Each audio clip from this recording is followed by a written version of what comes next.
Thank you. It's a pleasure to be here, and I wish to thank RITMO for inviting me and facilitating my visit. I wasn't able to come when my team came last year, I believe, because I was called away on other business. But it's good to finally make it here and to make new connections and to be reconnected with people that I've known for a long time. So this talk will be looking at the MUSAiC project from 2020 to 2025, an ERC Consolidator grant, and some of the results that come out of that project, work of my team, and perspectives then, during, and after the project. Um, the ERC project is funded by Humanities Panel for Consolidator projects. So I'm too old for a starting grant, and I'm not quite established enough for the advanced grant, so I went for a Consolidator grant, and luckily I was granted that. I have made a career that spans disciplines. So I did physics, I did digital signal processing, electrical engineering, but I also did computer music and music composition. And so I'm sort of in between these two domains, and it's always been difficult to find funding that would support this interdisciplinary work. And lucky enough, I was able to convince a humanities panel that me, as this engineer working in AI and music, could make something that's worth their while.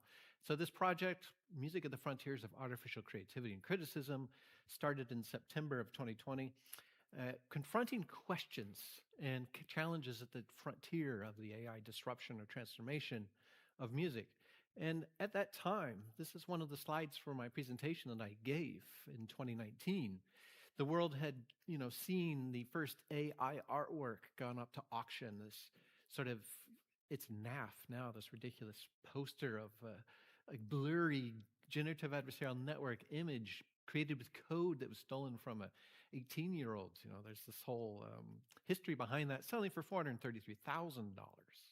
And then AI is being applied by telephone companies to complete unfinished works of art. So Schubert's Unfinished Symphony, Beethoven's 10th Symphony, right? That was another recent one that happened during the project. Warner Music, a big record label, had just signed its first algorithmic music creator, Endel, which was a German company that is providing a service that creates music for focus, for sleep, for physical activities, and so on. And so Warner had just signed this music AI. So AI was challenging these creative practices and basic norms that we have. And I positioned the project as, looking at three broad categories of music practice. The first is listening. We have recommendation, which is touching all of our music libraries today and how we consume music online. Spotify's recommendation algorithm built on collaborative filtering plus some machine listening is one such example. And YouTube, of course, serving up examples.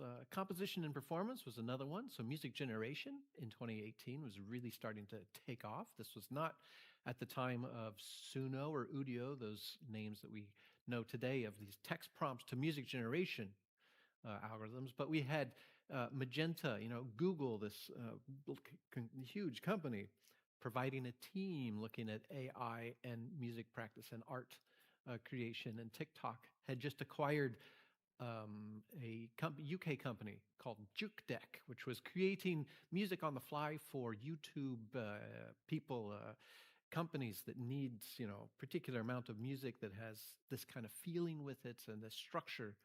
And so they had been bought by TikTok. And then analysis and criticism. How can we apply machines to listen to the music and provide some analysis of the music in like cultural terms, like as a musicologist would? That was kind of science fiction then, but today we see with a company like NVIDIA and their system Music Flamingo, which has been trained on 30 million tracks with text, being able or appearing able to provide long textual descriptions of the music in a given audio recording and provide some sort of criticism. Hit music science or hit song science is also another one. If we could have machines that would be able to tell which track on a demo tape is going to be most likely to be a hit, that would be, a massive achievement. But this hit song science has always been kind of problematic, never delivered. So many important issues are yet to be fully appreciated and critically examined, and this was the complex diagram that I presented that shows how we are working between the engineering sciences and the humanities to tackle these transformations. We're building these musical AIs that disrupt these music practices, but those in turn transform how we build these systems. And the use cases or the case studies I was going to focus on are folk traditions. So at this time, I already had a significant amount of experience in modeling Irish traditional dance music with these systems. And I wanted to expand to Swedish traditional dance music because now I'm in Sweden, and also English music because I had joined an English Morris dancing troupe in Stockholm when I arrived. So that was going to provide the way to look at the impact and the ethics of AI in music with these three practices. So what we actually delivered is somewhere, in the middle of these things. The success of this project has to do in major part with the team that I was able to assemble. So 3 PhD students and 5 postdocs over this 5-year project. And we had lots of affiliated faculty members as well. And I'm going to go through some of the work produced with the help of this team that we had. We also had a variety of master students as well. Christina was one of them that came and joined us. So within the domain of musicology and ethnomusicology, we worked with AI and asked some questions about that. Now, the MUSAiC suite is one of the most well-known examples of the application of computers to music composition. So 1956, Lejar and Hiller, a composer in the United States, worked together with Walter Isaacson to program this large computer, the MUSAiC supercomputer, to produce from a set of rules some symbols that would then be expressible as music notation, and this was turned into a string quartet. So in 4 movements. And the fourth movement looks at more of a probabilistic approach with a Markov model. So kind of in that sense, that was a machine learning system. But see, the Guardian said this is the first AI music. It wasn't really AI. It was algorithmic music, 1956. But what hadn't been known until the beginning of my project was there was a similar effort in Cambridge, United Kingdom, music from EDSAC. David Champernowne was a mathematician, statistician, and economist at the University of Cambridge, and came up with this idea almost at the same time as Lejar and Hiller to program this computer, EDSAC Mark II, I think, to create music, so also a string quartet. And Lejar and Hiller, on a tour of Europe to talk about his music and music in the United States, met with David Champernowne, and Champernowne showed him some of the output of the system. And Lejar and Hiller says, "Hey, send me the music. I'll have an ensemble perform this." But nothing else was heard of music from EDSAC. And then at the beginning of my project, I decided to do something about it, and so hired a string quartet to learn the 3 movements of music from EDSAC and actually perform them. So here's a little sample of what that sounds like.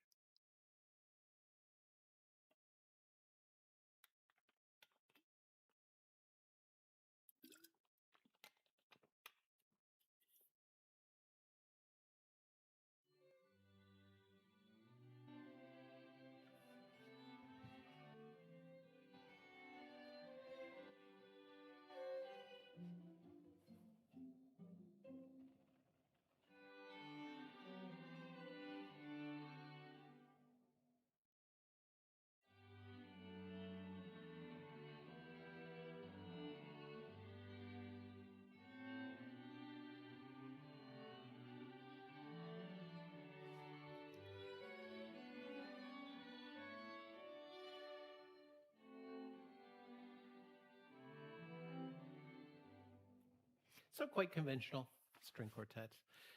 But again, it puts it in line with the MUSAiC suite as another event in which a computer is applied to music, but on the other side of the pond for the United States. As parts of my project, this is the part where I start to interact with folk traditions.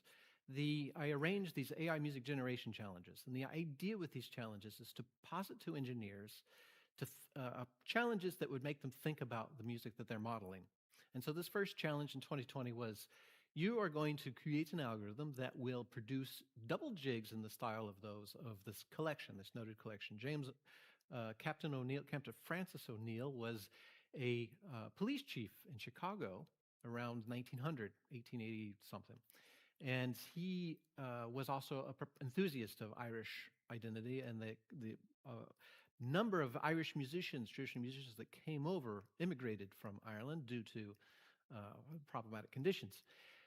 And he was an enthusiast of this music, and he decided to collect as much of it as possible from the musicians around him. And so he created this 1001. It's kind of like thought to be a Bible by some in the Irish traditional community of jigs and reels and slip jigs, etc.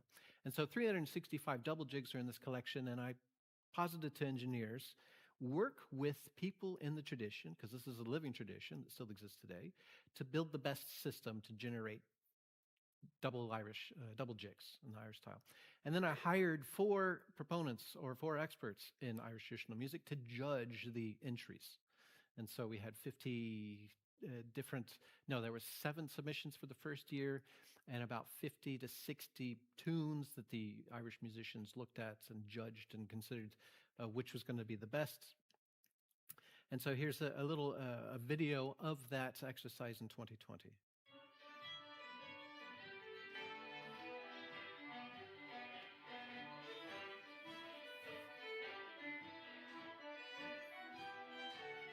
The AI Music Generation Challenge in the year 2020 was about building machines that can generate music in the style of Irish double jigs. My name is Bob Sturm. I'm an associate professor of computer science here at KTH, and I'm the organizer of the AI Music Generation Challenge 2020. Essentially, building a machine that can generate music is a simple problem, but to generate music that's in a specific style and that can reach a level of plausibility with respect to that style is extremely difficult. That's why, in this challenge, I propose that machine learning researchers create these algorithms that can generate this very specific style of Irish traditional dance music that would be evaluated by experts in that tradition. In the end, we received 6 submissions. We selected items at random from each one, and we gave about 45 transcriptions to 4 judges to evaluate. In the conclusion of the challenge, the judges were unanimous in their decisions of the 2 tunes that should be singled out and awarded a prize. My name is Bonnie O'Connor, and I'm a button accordion player from the Slieve-Lucre region in the southwest of Ireland. Slieve-Lucre is famed for its polkas and slides and single jigs, and I've been playing music in that tradition for over 40 years. The AI-generated tune that we selected as the winner of the competition had all the characteristics of a tune that would fit comfortably in the repertoire of Irish music that people play generally in Irish traditional music sessions. It's a tune that had an interesting melody. It was unique. It didn't sound like anything I'd heard before. There was a lovely range in the melody and went to places that I didn't expect. Would I play the tune in public? Absolutely. I already have been playing the tune in public. I even taught it to some of my music students. And as I said, it's a tune we enjoy playing here in the house. This is the winning tune from the AI Generated Music Challenge. It's a tune I called the AI Man in honor of a great fiddle player and a neighbour of mine, Dennis McMahon, who sadly passed away a couple of years ago. Dennis was a great student of the music collections and especially loved O'Neill's 1001.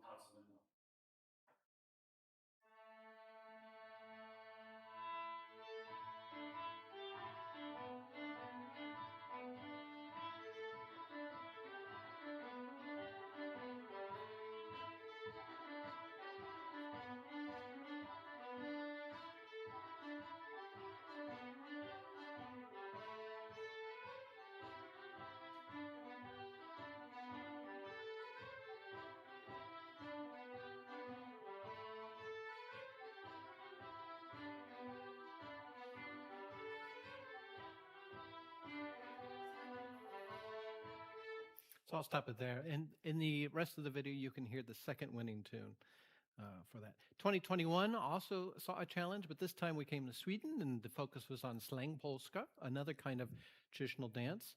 And as part of this challenge, it wasn't just from the experts' point of view, it was also from dancers' point of view. So we had this dance-off challenge. It's a well-known institution in Stockholm that specialized in folk music, where The audience was treated to 6 compositions played by Sven Albeck and Olaf Misgeld, 2 experts, professors in music and fiddle, Swedish fiddle, at the Royal College of Music. And the audience wasn't told that these were AI-generated dance tunes whatsoever, and they got to vote for their favorite tune. And so I'll play a snippet of this.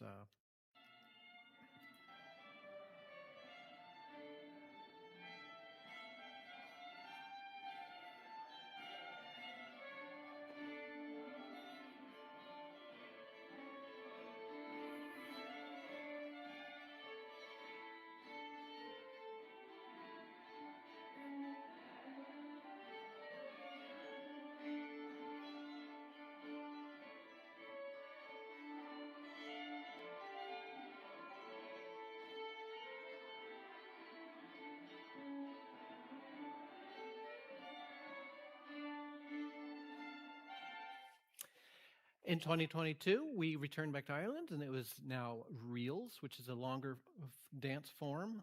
And then in 2023, the challenge took a total right turn, and this one was invent a traditional music sort of practice.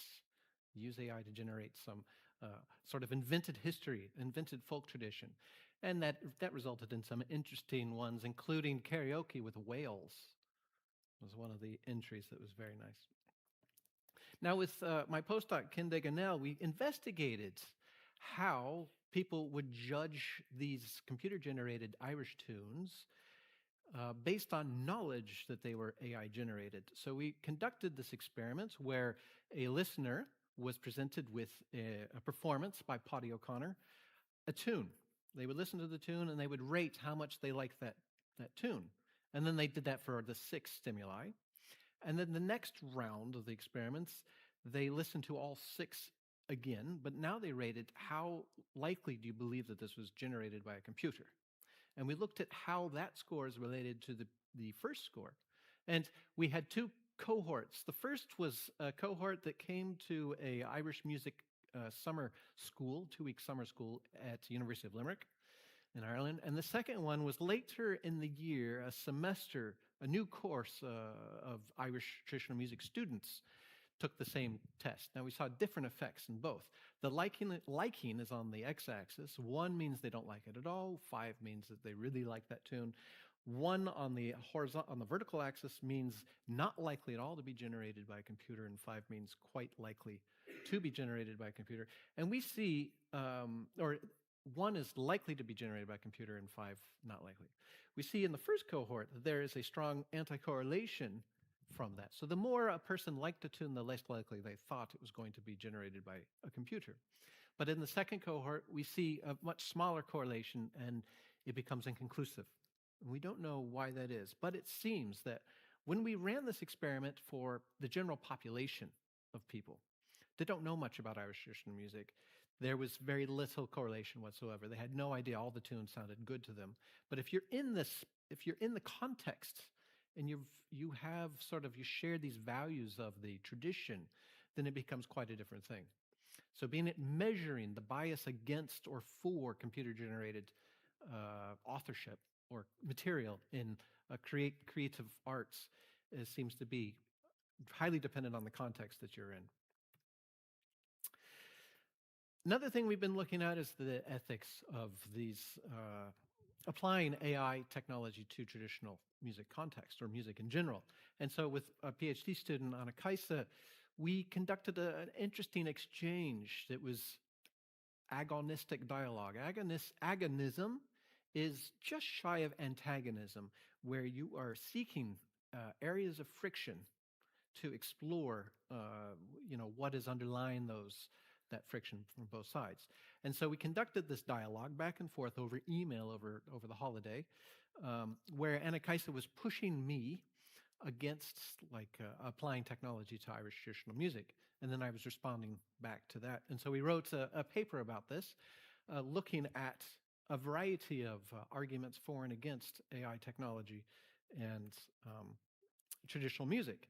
And this expanded into this journal article, finally written with a postdoc, Elin Kanhoff, looking at innovation and tradition. Tradition is always in conflict with innovation because you want to preserve, but you also want to grow. Um, Aspects of data colonialism. So in 2015, I created, I helped create this system called Folk RNN, which is a recurrent neural network that is trained on textual representations of Irish traditional dance music. In order to create that, I downloaded a large data sets of Irish traditional dance tunes that was assembled from crowdsourcing on another website. And we were looking at, was my use of this data set without any permission from the people that provided that data set an aspect of data colonialism? All right? And data colonialism is like the old colonialism, but within the context of data and intangible materials. Long story short, no, it's not an example of data colonialism because I don't have, first of all, the power that Facebook or Google or these large companies do. I'm also not promoting aspects of colonialism through my use of this material. Furthermore, I have become an expert in Irish traditional music by becoming a practitioner and have, in some sense, put myself within the tradition like an ethnomusicologist or an ethnographer to study this practice from a personal perspective. And also, I've been running an Irish traditional music session in Sweden since 2018. So, sort of contributing to the health of this practice within my neighborhood in Sweden. But still, it's good to ask these questions about companies like Suno, right? This is another big company that's in the news where text prompts to music generation is possible. And that what they've done is sort of scrape the entire internet of all the music they can find without any kind of payment to rights holders for that.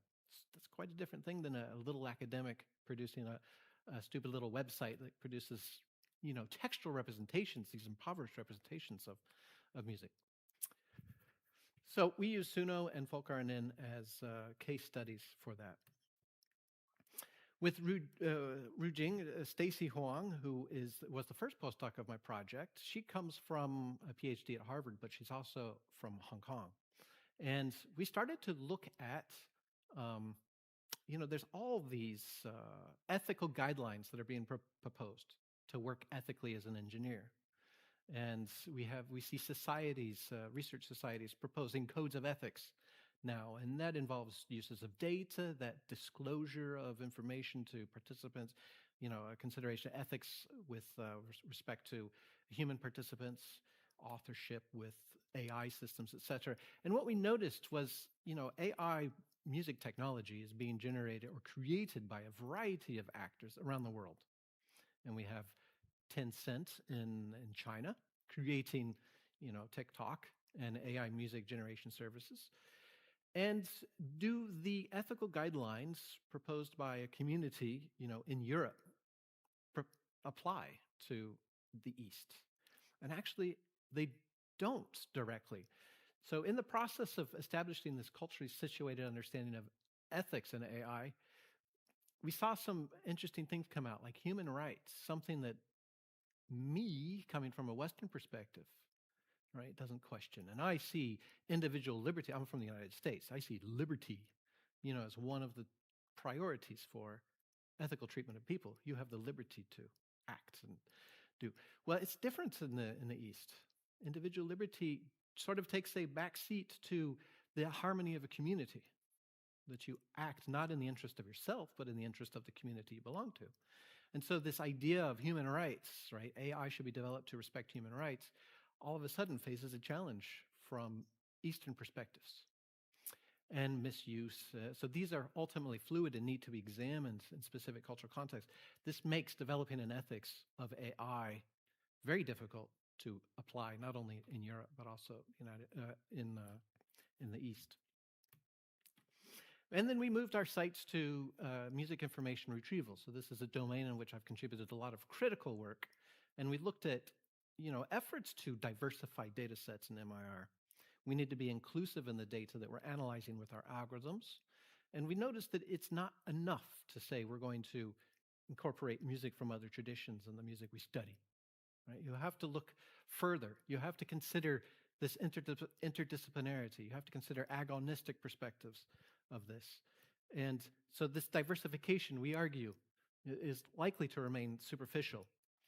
right? If it's not accompanied by some reflection of the reason that you have MIR in the beginning. And so you have to think about ontological questions. What is music? What is it that you're actually studying with your algorithms? And what are the nature and limits of the knowledge you hope to gain from those materials that you're studying? And then how are you going about obtaining the knowledge?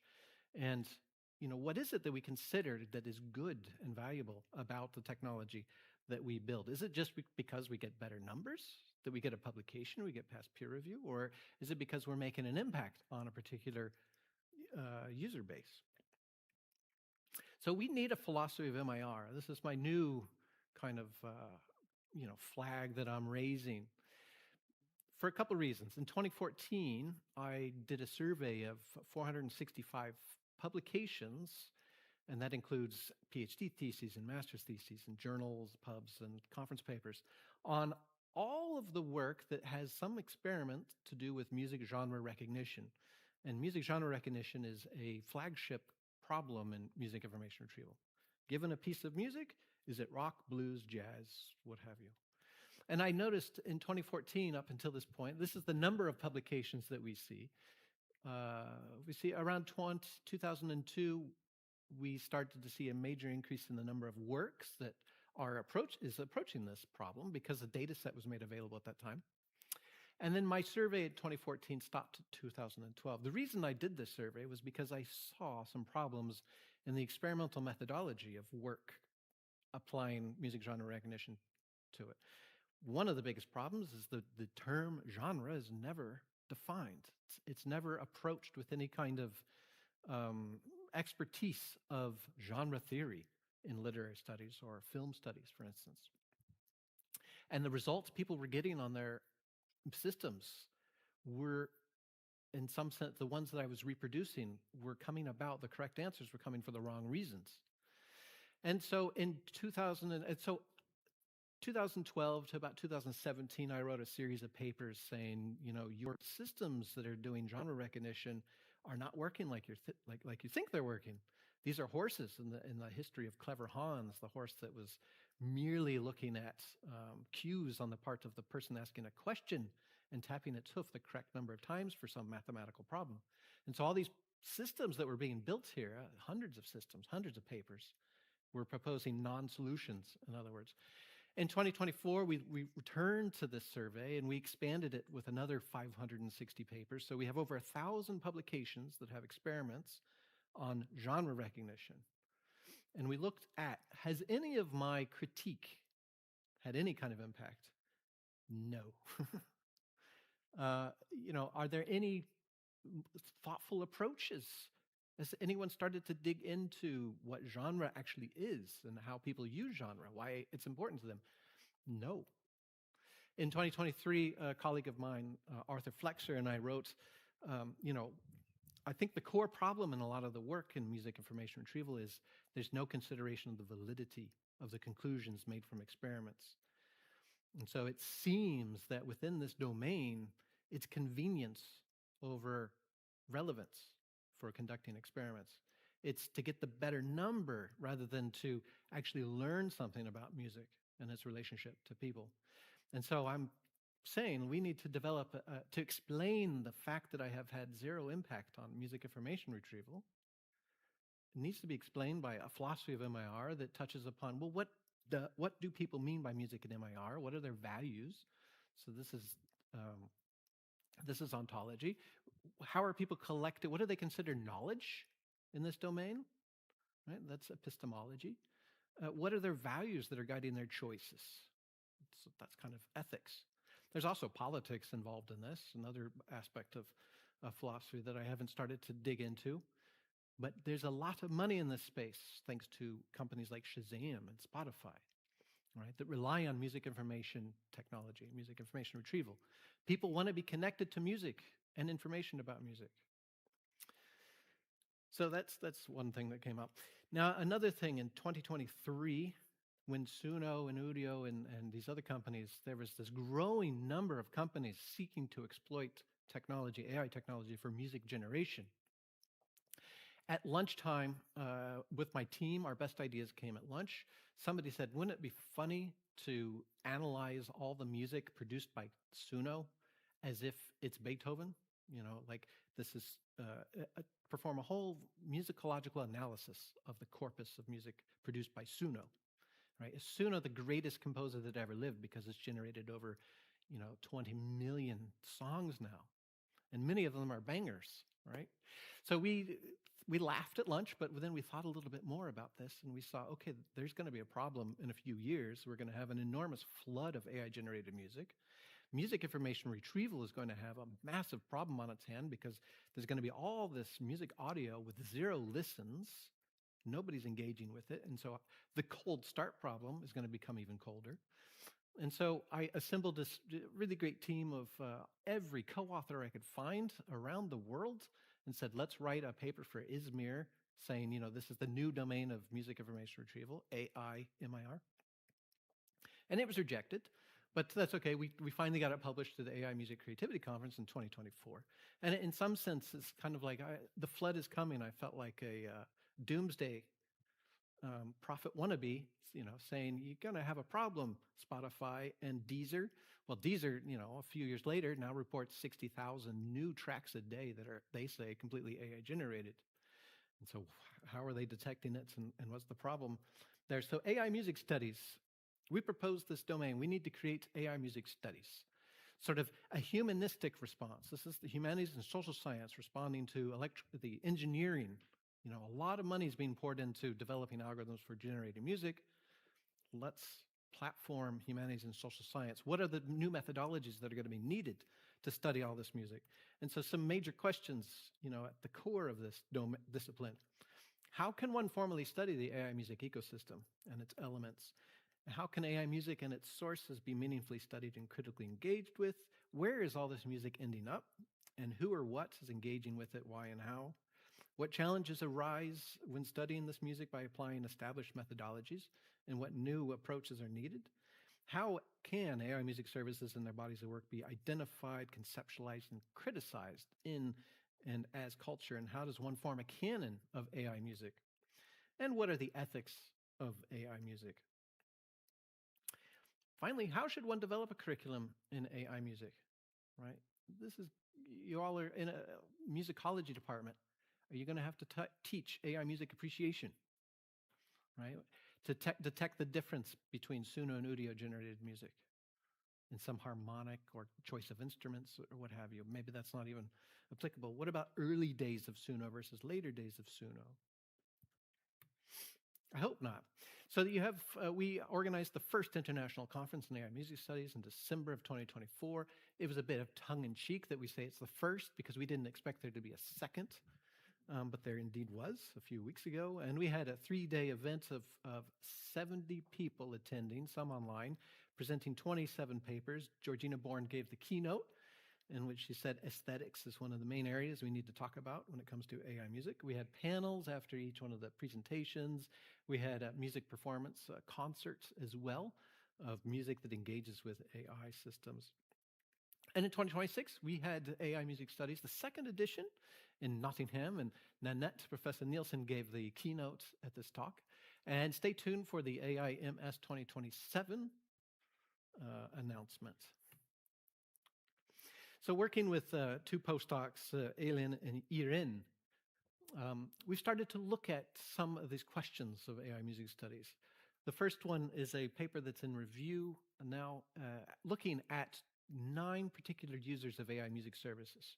And some of them are professional musicians, but most of them are amateurs. And some of them have even never written or engaged with music on sort of authorship level until they started to explore Suno and Udio. And so we looked at, what brings them together. We applied thematic analysis to our interviews of them, but we also ran into some problems. Irene was particularly interested in Chinese metal music and AI-generated metal music. And the majority of social spaces in which this stuff is occurring is online, in Discord, and you have Discord communities. And okay, so as an ethnographer, you're sitting outside that community, looking at the threads, trying to figure out what people are talking about. At some point, you need to enter the community. in order to find participants to interview. And ERIN found considerable difficulty engaging with the metal community because they're very hesitant of letting anyone who hasn't sort of engaged with the values or visibly engaged with the values of that community to come aboard. Whereas Elin and I were merely, we found a number of people that are not necessarily in one kind of genre and that were willing to speak with us as well. But there's also other problems with being an academic, and performing an ethnography with people that aren't familiar with that, thinking that we're some music magazine publishers and we're going to give their careers a boost, right? So we're not. That's totally different. So how do you deal with that? So that's some of the challenges that we've had to consider. Now that was in the musicology and ethnomusicology side of things. We've done a considerable amount of work in engineering and computer science too. So Marco Amarotti joined as a master's student, and now he's a PhD student working with me. And we came up with this rule-based system for generating or interpreting symbolic music in the Irish traditional dance music idiom. Now, to do this, to take a symbolic piece of music through MIDI conversion, you're going to get a rather flat interpretation of it. So what we did was we built a set of rules that would make it more within the domain of Irish traditional dance music with rhythm and timing and ornamentation. And so we conducted a series of workshops at University of Limerick with 15 professional Irish music practitioners and tutors. And so up there you see Paddy O'Connor, he's my teacher, and Derek Hickey. They both engaged with the system, both box players. And it was a rather successful engagement. Here I'll play an example of Paddy playing a slide. And you will hear at the beginning the system start the slide, and then Paddy joins in and they play together.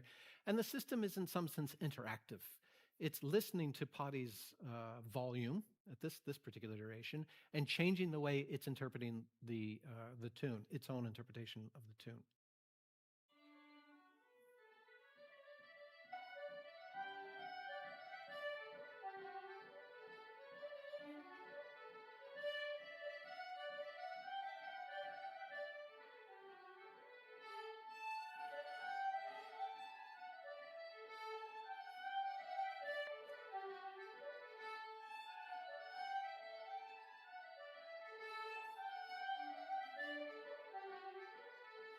So you can hear Paddy kind of pull back for the machine, and at times it would slow down and speed up to match him. With Nicholas Jonasson and Luca Cassini, they have been exploring the combination of machine listening with symbolic music generation systems. And so this particular work was looking at applying Facebook's Meta Aesthetics Toolbox, which is the system that takes in an audio file and predicts 4 ratings that users would say: enjoyment, usability, quality, and there's a 4th one. Facebook, spent a lot of money on this model, and so we decided how do we incorporate this aesthetics model? It's sort of a stand-in for human aesthetics with a music generation system that works on the symbolic domain. And so we used a form of reinforcement learning that would tune the music generation system based on maximizing the output of the music listening system. And so we can hear some examples of this. So this is before tuning.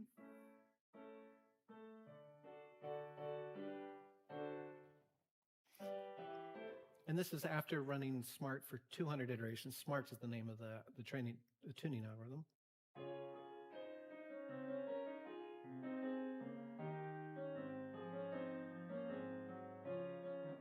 So here's another.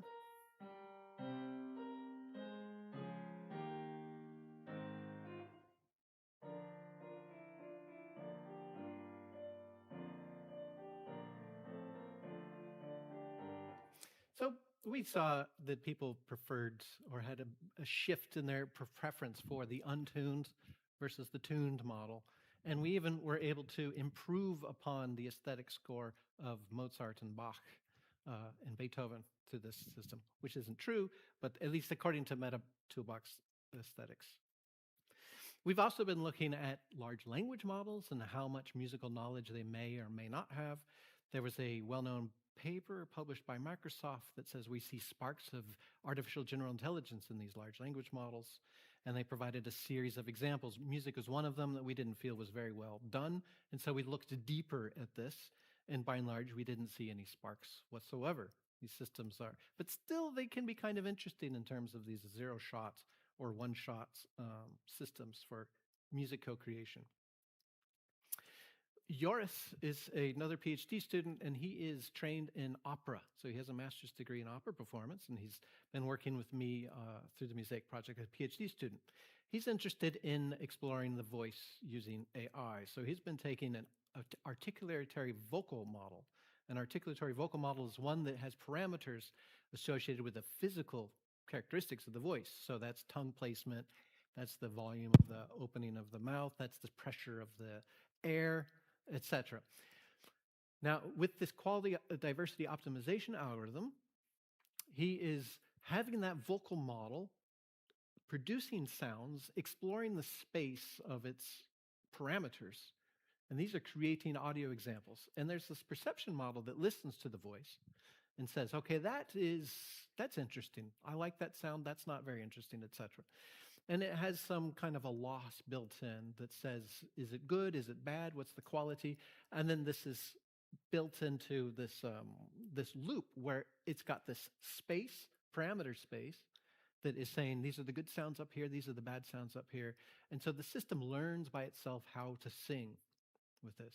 And you can incorporate into this system these embeddings, which come from CLAP, Contrastive Language Audio Pre-training. If you say, I want the vocal model to learn how to sound like a cat meowing, then it runs and it finds those parameters that are cat meows. And so after a night of running, you come back and it's going meow, meow, meow. Or a car going vroom, right? That's another example.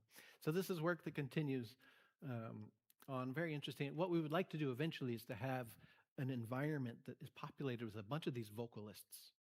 And they're each learning how to sing from each other and themselves and developing little vocal sort of societies. You know, that those are the singers that sound like Adele, and these are the singers that sound like, you know, a classical singer and so on. So that would be interesting. With my PhD student, Laura, we're looking at explainable AI. She's now graduated. But one of the things with explainable AI is the lack of appreciation for the amount of work the human does in interpreting the results of this. And so we thought to let us model the whole explanation loop with miscommunication being one of the outcomes of this. So we have to, the human, working with the AI system, we have to be in this loop of interpreting what the system produces for an explanation and making sure we're working with the same common ground, that we are interpreting that explanation correctly. And so we have this feedback approach. And so that was presented at CHI and I think is due to be developed even further. Another thing that we had, a little artistic experiment, again, an idea at lunchtime. Somebody said, I bet it'd be easy to take a lot of these public models, AI models, and create and link them all together such that we can create a 24/7 automated radio station. And so this was Stochastic Pirate Radio. We got together for a hackathon for a couple days and then created the first iteration of Stochastic Pirate Radio, which was online for a while on YouTube. Let's have a listen to what that sounded like. We have, it was running live, but we've got some captures of it. So here's what it sounded like.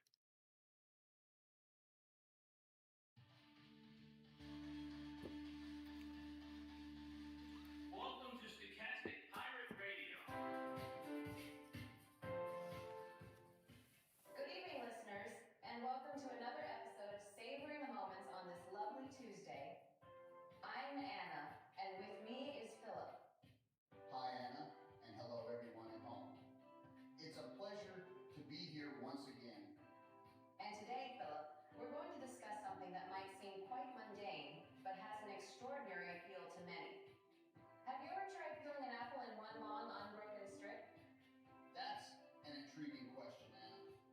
So we had these two personalities that would have this banter back and forth. We had music programs, we had fake advertisements, we had fake weather. Um, and so it was interesting. No more than maybe two people engaged with this at any one time, and it was mostly people on the team. But it was an interesting experiment, and one that's kind of a frightening one to show that you can go quite a long ways to creating this content whole cloth um, from these systems. Now, another thing we looked at, AI music detection. Through the project, we decided to scrape the music being created by Udio and Suno users from their website and start to collect all this data, all this metadata. Violates the terms of service, but we are seeing a high amount of turnover in this space. So, for an example, OpenAI released Jukebox in 2020, which was one of the first sort of text prompt to music generation systems there was. Now the music examples they have are gone. I don't know where they went. You can't hear them anymore. And there are other examples of these companies just disappearing. So we decided to start downloading all this data, and we're going to do research on it, obviously. So one of the first things we did was look at how to detect AI-generated music from human-created music.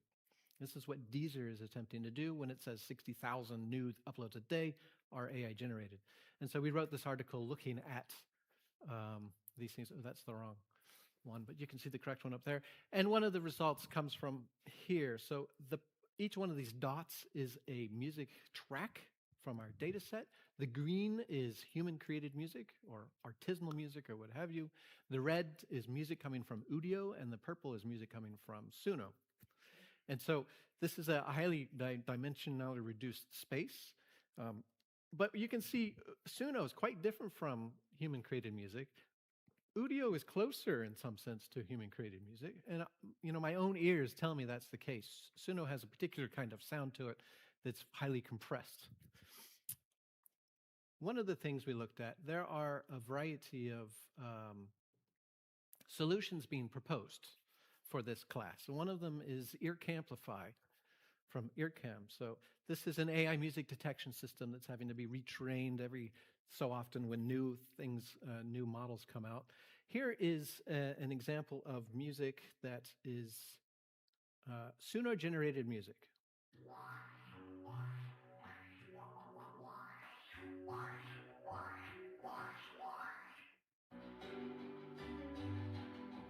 Okay, and EarCamplify says, yes, this is true. AI created with 90% confidence.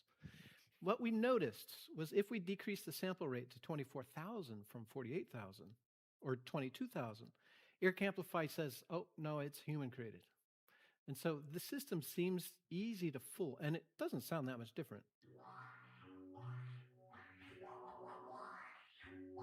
It's easy to fool with this decrease of sample rate. Here's another one.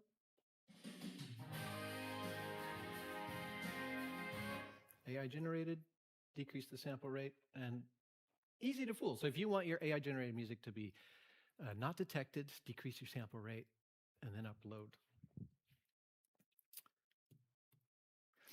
Another thing we're looking at with this data is, all the metadata that comes with it. People are prompting Udio and Suno with all sorts of things and lyrics. And so we decided to look at this collection of, tens of thousands of data points as analyzing the text. And so we've got these series of plots that label them. So again, this is a dimensionality reduced space. And here we're looking at lyric topics. Oh, here we go. These are the lyric topics, and we see there's coffee. There's a lot of songs about coffee, so we can go to one of them.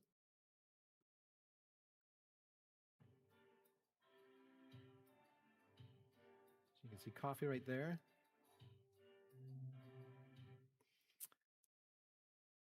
And there's birthday, a lot of birthday songs people are creating. There's religion and cats, and there's poop down there. Vikings for some reason. So this is an interesting way to look at all the data and the topics, what people are using to create music from. So this will appear in Tismir probably next month. Now, another important aspect of MUSAiC has been practice-based research. So I said at the beginning that I'm a composer, and I've been looking at using this kind of AI systems in my own traditional music practice. And so for a while, I had this blog posting tunes, usually me playing accordion. Sometimes I got my students to participate in videos. Uh, Looking at AI-generated tunes, AI-generated traditional tunes. And the challenge was, how do I breathe life into this tune that's never been performed before by a master musician? How do I make it sound Irish? How can I change it so it satisfies my own musical inclinations? And so here at Fegan's Friggin' Frolics, this is a tune that another person created in Ireland using my folk RNN system and sent it to me and says, I really like this tune. And so I said, that is a great tune, Fegan. And so I recorded myself playing that tune. I also noticed, this is early 2022, that working with these, this is before ChatGPT, working with these systems to generate music or text, I was starting to explore things I hadn't even thought to explore before, in terms of thinking about music and text. And in my own compositional work before this, text was totally separate. I never listened to lyrics. I just listened to the composition itself, or the compositional characteristics. But after working with these generative AI systems, I started to appreciate text and music and how one can inform the other. So this article was looking at some of those examples. And of course, we're in Norway, and so I have to play this example. I was starting to look at how to take Udio or Suno and reinterpret pop songs of my youth. So Lady Mondegreens is this example of where you mishear lyrics, right? Laid him on the green instead of Lady Mondegreen, or excuse me while I kissed this guy rather than kiss the sky, Jimi Hendrix. Right?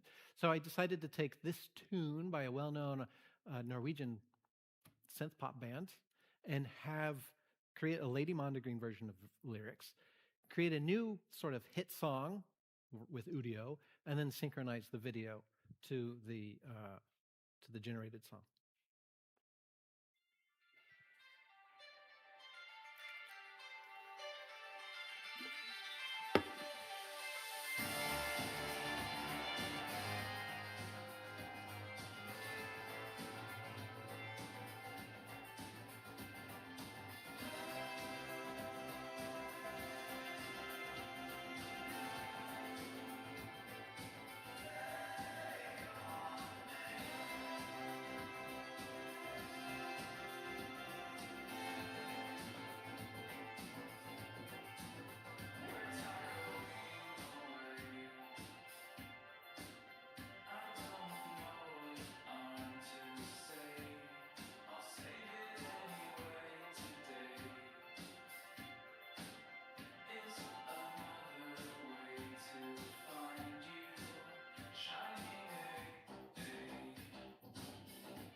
Okay, you can watch the rest later.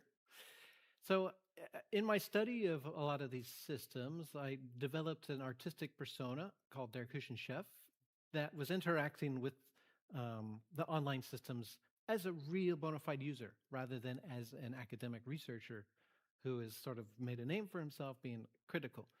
And so there's a whole history behind that. But through that work, I've explored performing with this material. How do you perform with AI generated music? How do you bring that to an audience, right? Bring that out from the online world to the real world.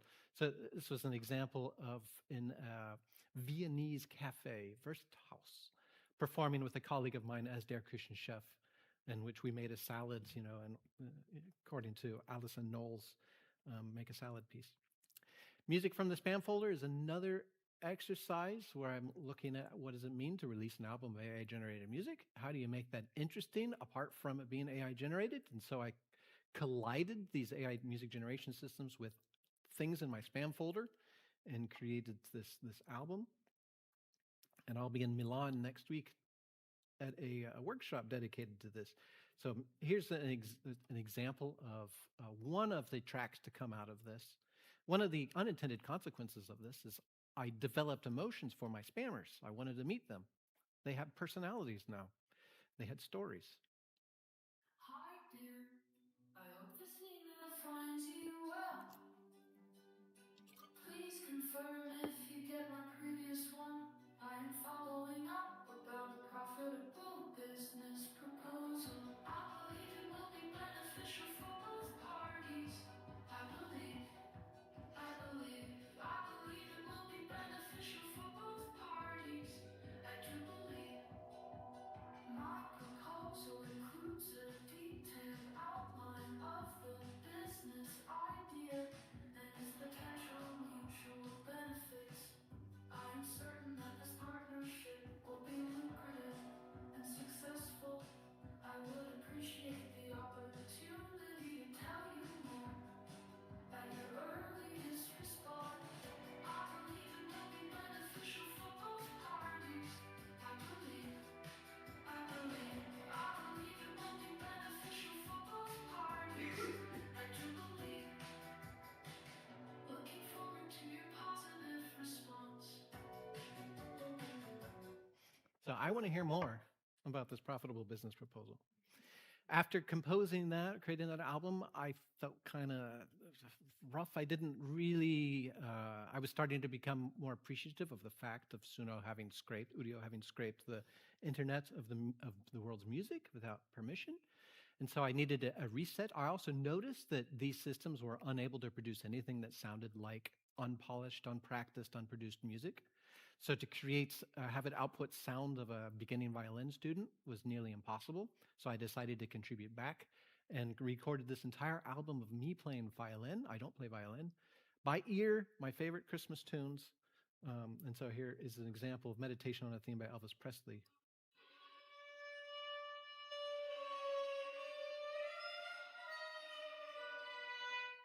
So I ask in the liner notes of this CD, if you're an algorithm, please scrape this, use this to learn about what that makes sound like. And then last year I was joined by my colleague Elin. And so on piano and violin, we did the same thing. And then this coming year, we're going to do it with a third musician. So adding a trombone perhaps. But finally, I'd like to end with this work that Elin and I have created. We've noticed the tendency of engineering conferences to use music as a way to sort of ethics wash or make less controversial the kinds of work that they're doing. And so, for instance, for this AI music generation workshop, one of the things at the beginning of for the call for papers is this statement: music can touch the hearts of any audience without them possessing knowledge of the context. The power is transcendental, and it stems from timbre, fundamental rhythmic structure, melody, etc., etc. However, music is also from nature, songbirds, ringing water droplets, etc. This really annoyed us. I mean, it's such outdated notions of what music is. But then we saw this, we have this AI music contest. We welcome any submission of music composition, AI-generated music composition, and they may be comprised of original or human-created works. And so, a 1 or 2 page abstract, 1 music sheet, and 1 MP3 audio. So we mused about this, and then we decided to do something about it. So what we did was create this piece, Au lieu de bruit. And what we did was take these instruments, these aerophones, into the data cluster center at my university, which is this room filled with GPUs that are cooled with fans. And we put on headgear or earplugs, and we performed in this acoustic space. You have 86 decibel dBA here. This would create harm to your ears if you were in there for longer than 5 minutes without ear protection. And we moved around the space and performed this work and created a 45-minute noise-based composition at the back end of the AI music systems, right? What you're listening to when you prompt these systems is the clean stuff. You don't hear the noise pollution that was produced behind the scenes. So here we go, here's a spectrogram, and you can see the first 5 minutes involves just sitting there and listening to the environment. And then there's a single tone here that I produce after 5 minutes, and then we start to, do other things in there. And I'll just play a bit of this.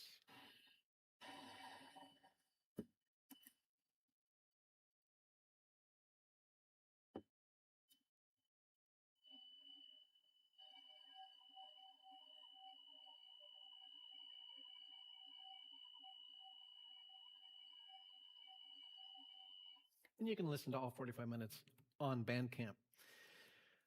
So we've got this paper we're presenting at the International Computer Music Conference next week in Hamburg about the sonic manifesto of resistance, that we're looking at, labor made invisible, essentially, by this acoustic noise. One thing that annoyed us, too, after this is that it actually sounds beautiful. The noise of the system isn't just harsh noise, but if you have it at a lower level, you can hear these harmonies, you hear these other details come in and out. And Aylin's husband also overheard, her listening to this on their system and said, "What is that you're listening to?" It reminds me of when I was experimenting mining crypto, right? And it brings back some good memories of those times. So it has some nostalgia to it as well. So, looking at this sort of with the perspective of the futurists, these Italian futurists that said, our cities are going to be orchestrated with wonderful noise-producing engines, and we should welcome them, and it's going to be beautiful. It's kind of like we're there now, and how do you respond to that? So finally, we've got a postdoc on the team that has yet to produce anything scientific whatsoever. So my 4 perspectives, right? A flood is coming. We have to repair. We have to think about how to study all this material being generated by people for intentions that may not be like the same intentions as a human musician. Companies are saying, our AI music system is democratizing creativity. Well, that's not, the word democratization is actually doing a lot of work there, diffusing criticism, because who can argue against democracy is one of them.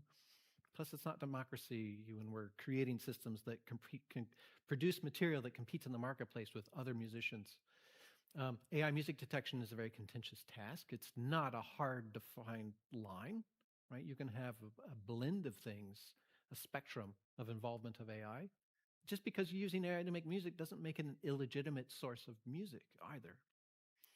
And the developments and use of generative AI in music and other creative tasks is ethically fraught, ethically complex. And that's an aspect that I would like to start to tackle over the next 5 years. Practice-based research has helped provide me with some, perspectives of that. Interviewing AI music service users has provided me another perspective, because the people that we interviewed were not crooks. They're not trying to game the system. They're not trying to earn a lot of money from the streaming revenue of their music. They're actually really engaged with their music and sort of the process, and it enriches their life in some sense. So I'm hard pressed to say, I don't want to say AI music is awful. It's no good.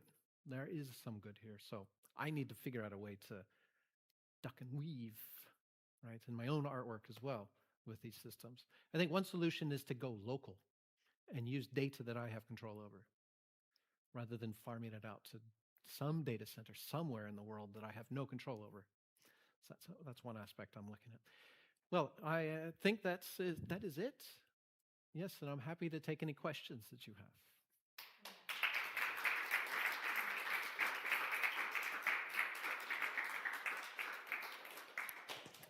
Thank you so much for that. That was amazing, and I think it represents a very huge scope of work that you captured in that project. Thank you. I'm sure there are many questions. Who would like to start?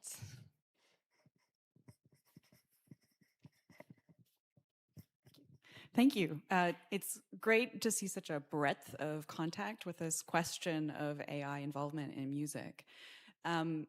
A piece that you've been skirting around is the sort of more embodied aspects of music culture. And so coming from a traditional music culture kind of community that has done a lot of work to preserve and sort of maintain qualities and characteristics, how does that make you feel about this flood? Do you see the engagement and cultural creation around these kinds of new music practices, or is this just mostly going to be kind of, washed away with time and digital debris? That's a very good question. Depends on the community in which one is operating. Where we see AI music touching the meat space, this is the space that we inhabit, are in Stockholm restaurants and gyms, places of business. And in some sense, these acoustic environments have motion in them. It's not a practice yet, right?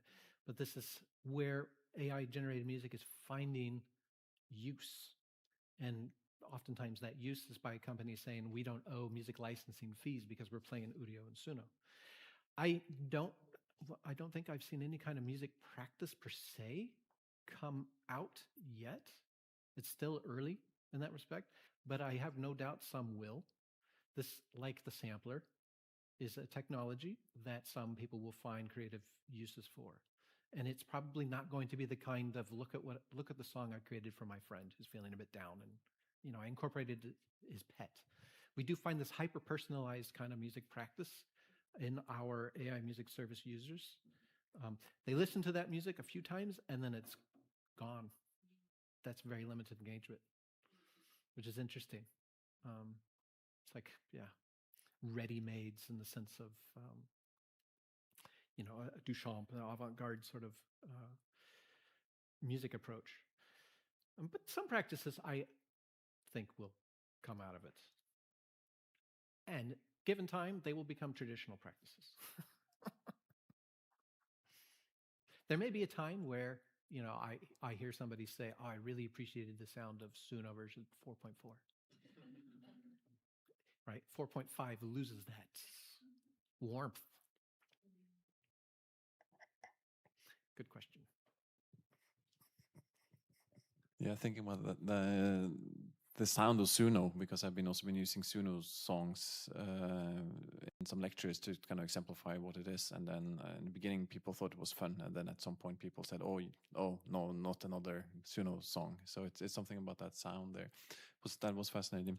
But I had a question. I'm thinking you have been working very broadly with different approaches to this, from algorithmic kind of symbolic approaches, generating text, MIDI, etc., and also the kind of the data, the sample-based type of thing. What do you find interesting, perhaps for yourself, moving forwards, thinking about the kind of algorithms versus data versus learning versus? I mean, there are so many different approaches here, but it sounds like also the embodied aspects of it. If you want to perform it, I guess you're more on the symbolic side, while a lot of the commercial stuff is more on the kind of the data side now.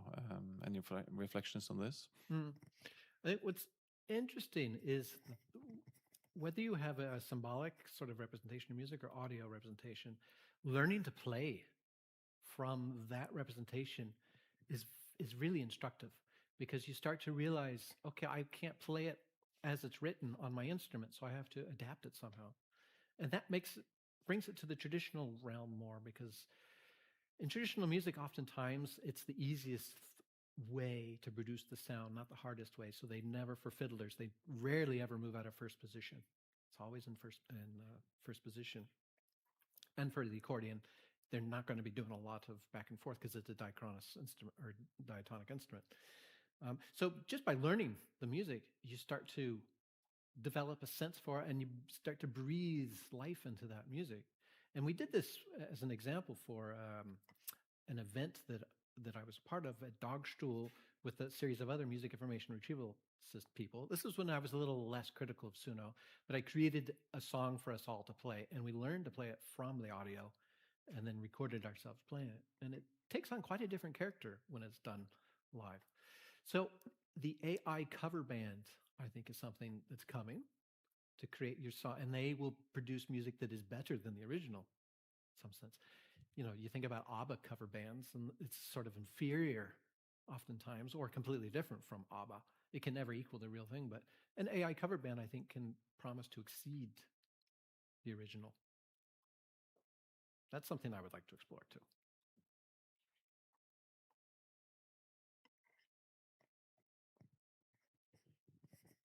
I have one question.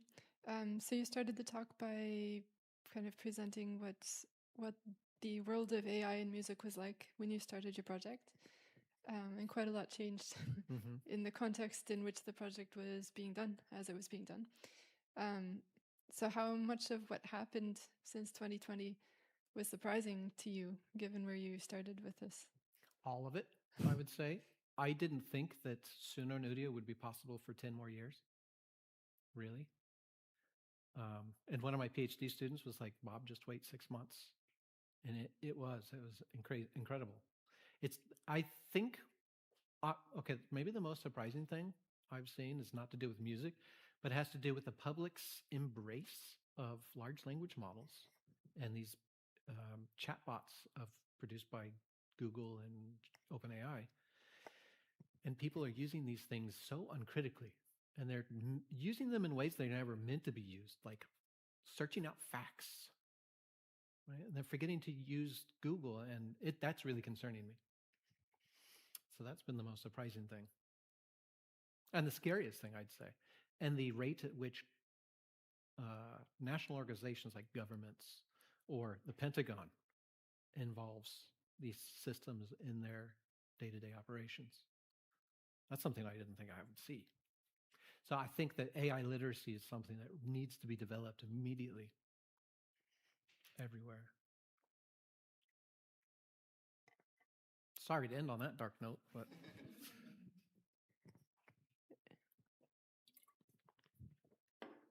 I do have to say also, when I started this project in 2020 at a dinner with friends, for instance, somebody would say, what do you do? I say, I do work in AI and music, and they didn't really know what that meant. And in 2023 with ChatGPT, they knew exactly what that meant. They're like, oh, that's cool. And then in 2025, when I would say I work in AI and music, I would always say, but I'm on the critical side. I'm not developing that technology. So that sort of the backlash is very real now. Thank you. Thank you for your seminar. As a musician yourself, is there something you wish AI is never able to achieve?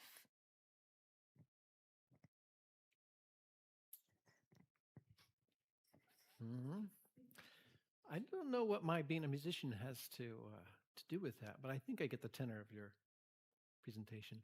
I do not think that to make good music, you need to have suffering or a soul or blood or sweat and tears, you know, and I don't give into those romantic notions that real music comes from people that have hurt and what have you.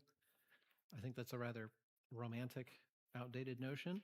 I think these AI systems can create real good bangers, and they have certainly stuck in my head as earworms, surprisingly so. But as far as, I mean, that's a hard question. What would you think? I would say don't give AI so much power. AI is something in and of itself, but people are here working with these systems. They're embedded within these socio-technical systems. And so AI is nothing without somebody interacting with it, or, you know, somebody involving it in their practice somehow.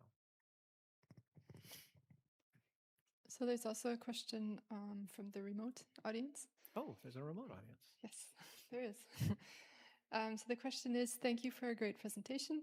Can you develop a bit on the insights you get from artistic research practice and maybe how you plan to continue this work? Yeah. So one of the things I wrestled with early on in working with these systems is where's my voice in it? You have Udio, you have Suno, they generate this material and it's done. There's nothing I can add to it. It's a finished product. Folk RNN produces this symbolic music and I have to work to make it live again. So I've had to think about how do I approach the material generated by these prompt-based systems in a way that would keep me in the loop and I could feel like a composer or an author of the work, that it would reflect aspects of my own aesthetics. The music from the Spam Folder album, there's only a few pieces on there where I feel really reflects who I am as a composer, because I did a lot of fiddling with the samples and arranging and stuff. So that's one thing I've had to wrestle with. Another thing, developing a sensibility of music and text through these systems. Had it not been for interacting with these systems, I wouldn't have developed that sensibility. But now when I approach music, oftentimes it is through thinking textually, which is interesting. Listening to the music also, I have to think, is the music that I create, is it able to stand on its own independent of its origin? Or is it just interesting because it comes from or has been produced with a computer? So there's some deep questions of authorship, of fraudulence too.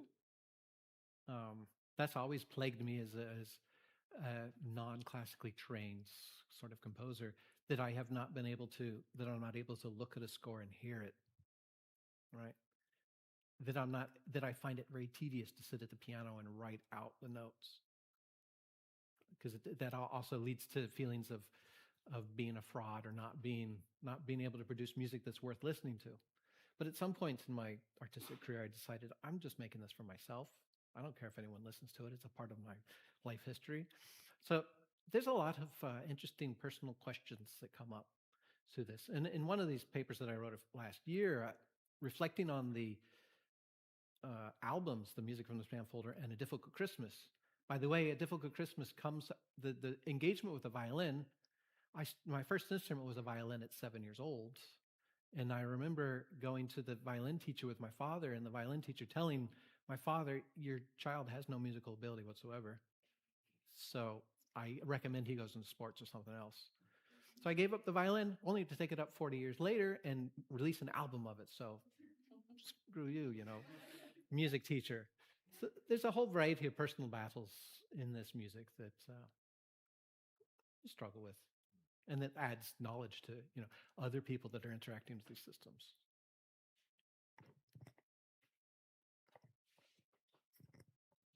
Thank you for the presentation. It's inspiring. I was wondering if you think the bias study should be conducted again today, because you said the backlash is real now. Things have changed a lot these past 5 years. So do you think you'd get different results? And do you think additional criteria should be included to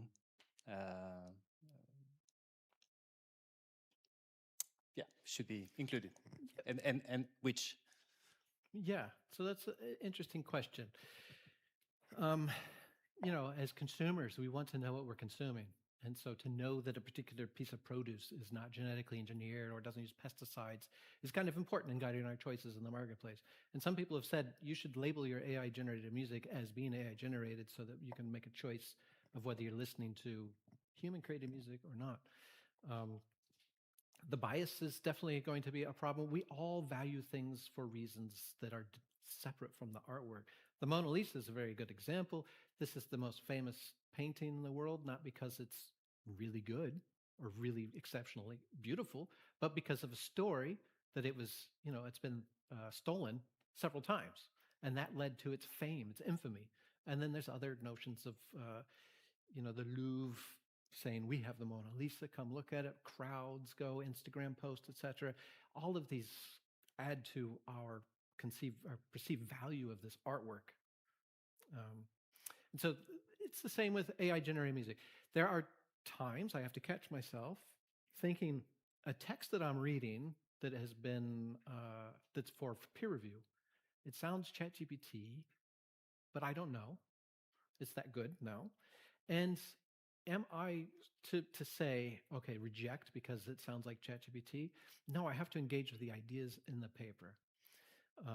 ChatGPT, for all its problems, is able to, in some sense, level the scientific playing field because people who don't speak English or write English well can now use the system to improve their writing and make submissions to conferences that are mostly conducted in English that, you know, they reach that level that you're not going to grade them down for poor English usage. So I can't, there's a nice paper called The Birth of a Classist Slur, where you complain that some employee or coworker or student has used AI when they actually haven't, and you're doing, in some sense, boundary work. You're protecting your own domain of knowledge production from this incursion. And I certainly don't want to be classist by being biased against this. So it's very difficult now trying to weave through, you know, I don't have any answers right now. Clearly, I'm going through an existential crisis as an educator in AI and machine learning, contributing to this workforce. So I don't know right now, but that's a good question. There is another question from the remote audience. Thanks, Bob. This has been great. Are you concerned at all about cognitive ethics around AI music technologies? Issues to do with cognitive offloading or feeling like one doesn't need to learn to play? Or would that be a topic you might want to investigate further? Definitely. And that's an interesting thing to think about. Emily Bender and Alex Hanna have written a really nice book called The AI Con, right? How to Fight Big Tech and Get the Future We Want, in which they say, you know, one of the things you lose by interacting with a chatbot or a Suno or Udio is the ability to engage with material, to struggle with something, and to learn about yourself in that process. By writing, I'm thinking, right? And if I offload that to an AI, I am short-circuiting the thinking bit. And if I offload a lot of my music creativity to this system that generates sounds, I run the same danger. And so there's a nice Maya Ackerman in 2024. She's a professor, but also an entrepreneur in AI music, in the AI music space. She's looking for systems called humble machines in the creativity space that do a little bit for what the human wants, but guides the user through that process. So it's not so much cognitive offloading, and that after you have engaged with the AI system, you are better off, and you will be able to take your skills that you have gained from that interaction with you when that system is shut down.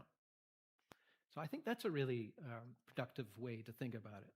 And it's something if I interact with an AI system, I think about, okay, is this something I should do because it's going to exercise my muscles up here? I know it's not muscles, but because it helps me in that process. Is it because I have very little time as a professor and I need to do this task of summarizing my student reviews of my classes very quickly for producing a class analysis, right? So there's some busy work. There's times where I might use Claude to do some programming. That's been something that's really amazing, actually, to explore. But yeah, cognitive offloading. Oh, another thing I would like to say from Emily Bender and Alex Hanna's book is don't underestimate the power to say no. You don't have to use these systems. And that every time you click generate on these systems, you are giving tacit approval for the next data center to be built, right? So do you really need to click and engage with ChatGPT? Because that click is a vote for that system. So that's something that has given me pause to stop loading up the web page even.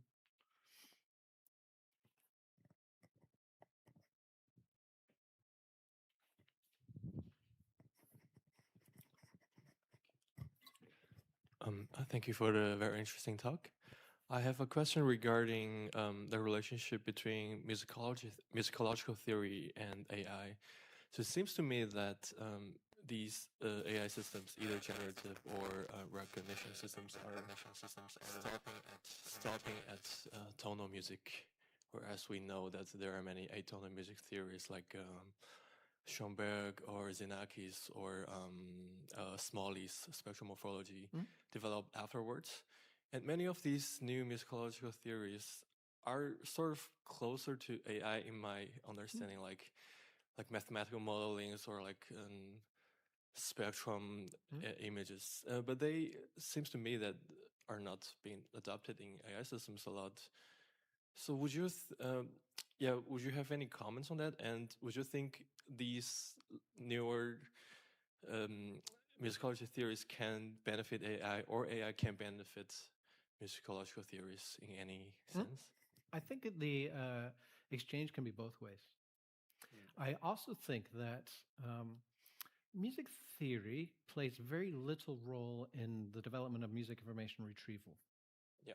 Right? It's secondary to it. It's something that is maybe learned by the algorithm as an emergent kind of knowledge.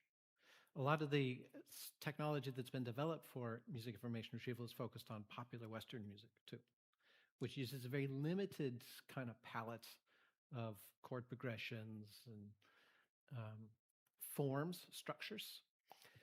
But yes, these other kinds of music theories, Xenakis, never created a banger, right? It's not popular music whatsoever in that sense of Taylor Swift. So it has limited appeal, but I'm certainly interested in that.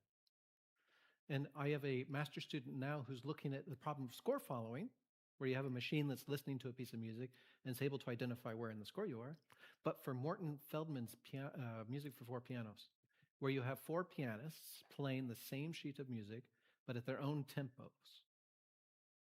And so how can you create a score follower for this mixture of 4 of the same instrument playing this music? So that's one thing that we're looking at that's totally outside the domain of current approaches of music information retrieval. Cool. Thanks. Looking forward to more developments. Brilliant. I think that we will stop it there. And thank you again so much. Thank you.